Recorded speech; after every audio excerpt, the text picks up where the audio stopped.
Hi friends, it's your pal Scott Garibay, and today we are going to talk about my Dungeons & Dragons 5th edition Back to the Future NYC campaign run by the Gold Dungeon Master with two, and so my player character is Thomas, and he's a rare book collector from 1992 NYC, and there is Javier, and there is another player character, Javier, who is he is a New York City bicycle courier in 1992, and then finally Evelyn, who is a 1992 New York City fence. And so at this point we pick up, and at this point the time machine is built, right? So the 1992 Honda CRX time machine is built, and I'm expecting us to come into the next session and start to discuss where discuss where we're going to go, right? So I'm expecting that to be next. But one of the things I really liked about this campaign is we used a Facebook page to talk between sessions, and this stunned me. I was really impressed with this. So the Gold Dungeon Master puts out on the Facebook thread and says, okay, you have your 1992 Honda CRX, but before you do your first mission, you complete the 2375 mission. All three of you, right, are able to do this. Now, first of all, the CRX only seats 2, okay? It's a small car. But he says, the three of you all get the following. So one trip is made to one trip for each person is made to 2375 with the Honda CRX time machine. And the following happens on the Honda CRX. So in the year 2375, we're in 1992, so this is 375 years plus 8 years in the future. So over 380 years in the future. We go forward and we get the following.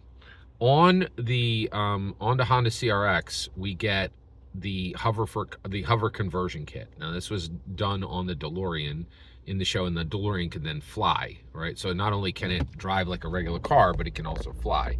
So we get the hover conversion kit, and ours is even more well executed than the one that Doc Brown had done, right? We also get the fusion power generator, which you can literally power it with like beer and banana rinds, right? Like the conversion of power is extremely efficient, right? But in addition to that, we were given a nanotech upgrade on the machine, and that actually takes care of all non-major repairs on the car, right? So, and I actually asked about this. I was like, so in Back to the Future 3, Back to the West, the part of the storyline was that the fuel line got nicked. Would the nanotech fix that kind of problem? He's like, that's exactly what this kind of nanotech does. There's no flat tires. There's no like undercarriage damage. So the nanotech.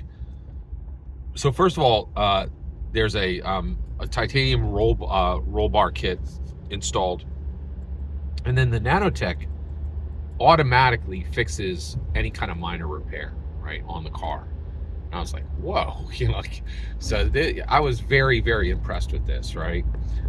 We also got a currency kit, all right, to give us currencies, and actually to enable us to match currencies to the different times that we're going to go to. And in addition to that, each one of us got four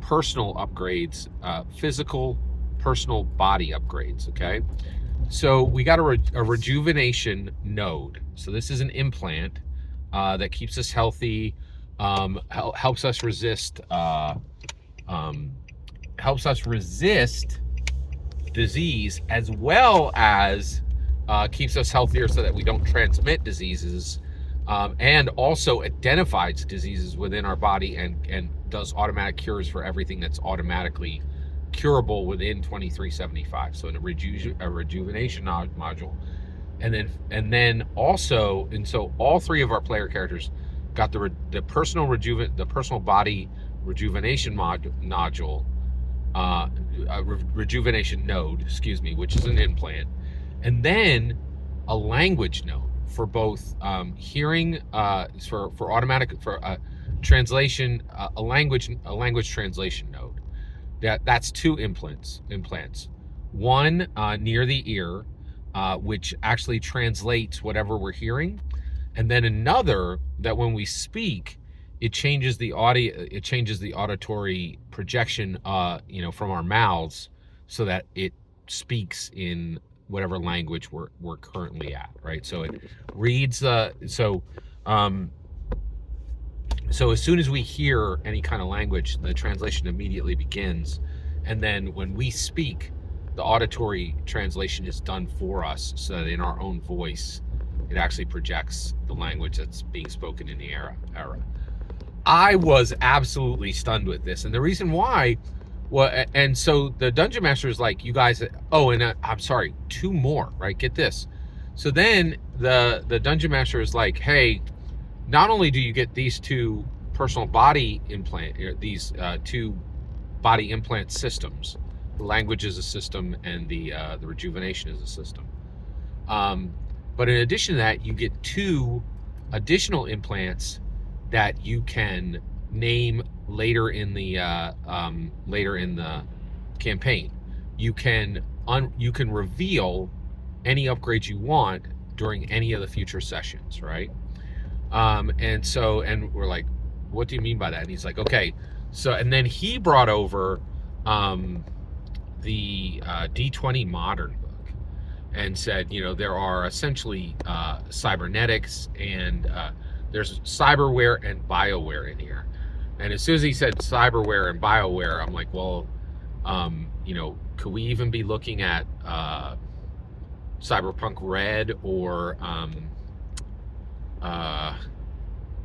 Shadowrun? And he's like, absolutely. Anything in those books, what you want to do is just, get the system, bring it to me, and we'll convert it into Dungeons & Dragons 5th edition. So that means like we could get cyber eyes or cyber ears. We could get, we could get a reinforced skeleton. Might be able to get dermal plating, those kind of things. So none of those have been, so we didn't apply any of those at that point, but all of us are given essentially two blank checks for additional nodules that were already installed and are just going to activate at later times, or that an additional trip to 2375 would handle. And what really, and none of this was role played, right? He just said, you guys do it, the 2375 trip, and you get these benefits. The moment he said it, I was like, oh my gosh, I know what he's doing, right? So I was, so all of us are huge fans of the Back to the Future films, some more than others. I'm probably one of the biggest. But one of the things I realized is a lot of the Back to the Future movies are just Marty and Doc fixing their own mistakes, right? And they're really very bumbling time travelers, right? And so they're just constantly really just fixing their own mistakes. And there's hijinks, and there's, adventure in them escaping and then, going forward. So they're not actually going back to, to discover that much. They're really just fixing their own mistakes. And this was the Dungeon Master saying, hey, that's the story of Marty McFly and Emmett Brown. And they were the first time travelers. So it's okay that they were not that adept at it. But at this point, this technology, Emmett Brown has been time traveling since 1955, right? And so this is in 1992. You guys are like the second or third, or maybe, the 10th iteration of time travelers. And it's moving beyond a bumbling, gesturing, antics to what are you going to do with time travel? Why are you time traveling? And one thing that was nice is we even saw this in the Back to the Future.